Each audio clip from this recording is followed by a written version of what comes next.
আচ্ছা, বলুন তো এই জ্যোতিষীরা যে লোকের জন্মছক দেখে ভাগ্য বিচার করে দেয়, কিভাবে করে? আমি প্রতিদিনই চেষ্টা করি কিছু নিত্য নতুন ইনফরমেশন আমার দর্শকদের কাছে আনার জন্য। আজকেও সেরকমই একটা ইনফরমেশন দেওয়ার একটু চেষ্টা করছি। দেখুন, জ্যোতিষের বিচারে ৪ টি স্তম্ভ আছে। ১ নম্বরে ১২ টি রাশি, ২ নম্বরে ১২ টি ভাব, ৩ নম্বরে ৯ টি গ্রহ, ৪ নম্বরে ২৭ টি নক্ষত্র। প্রতিটি গ্রহের আন্ডারে ৩ টি করে নক্ষত্র পড়ে। জ্যোতিষীর কাজ হলো খালি খুঁজে বার করা কোন ভাবের সাথে কোন ভাবের কানেকশন হয়েছে এবং কিভাবে হয়েছে।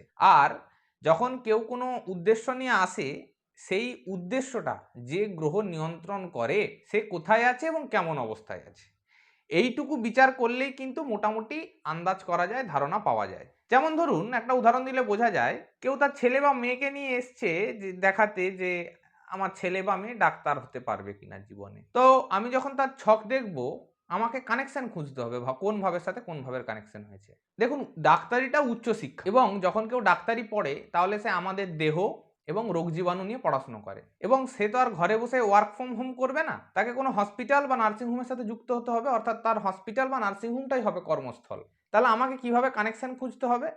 না, আমার বডি এবং রোগ জীবাণুর যে ঘর সেইটার সাথে উচ্চশিক্ষার যে ঘর তার কানেকশন আছে কিনা। রোগ জীবাণুর ঘর হচ্ছে ৬ আর উচ্চশিক্ষার ঘর হচ্ছে ৯। তাহলে ৬ এর সাথে ৯ এর কোনো কানেকশন আছে কিনা আমাকে খুঁজতে হবে সবার প্রথমে।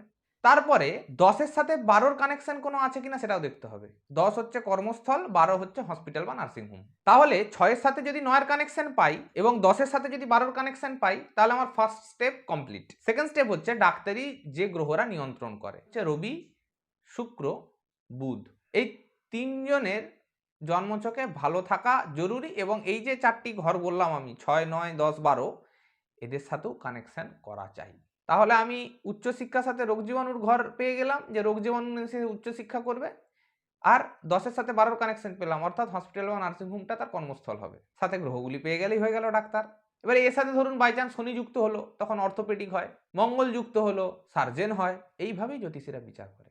একইভাবে ইঞ্জিনিয়ারিং যদি কেউ পাওয়ার জন্য আসে, ওকালতি কেউ যদি পড়তে চায়, একইভাবে বিচার হবে। যার যেখানে কাজ সেইটার সাথে দশম ঘরের যোগাযোগ আছে কিনা, কারণ দশম ঘর হচ্ছে কর্মস্থল নির্দেশ করে। আর ৯ হচ্ছে উচ্চশিক্ষা, তাই উচ্চশিক্ষার সাথে যেটা নিয়ে পড়তে চায় সেই ঘরে কানেকশন আছে কিনা দেখতে হবে। আর ওই পড়াটা বা ওই কাজটা যারা নিয়ন্ত্রণ করে সেই গ্রহদের সংযোগ আছে কিনা দেখতে হবে, তাহলেই হয়ে যাবে।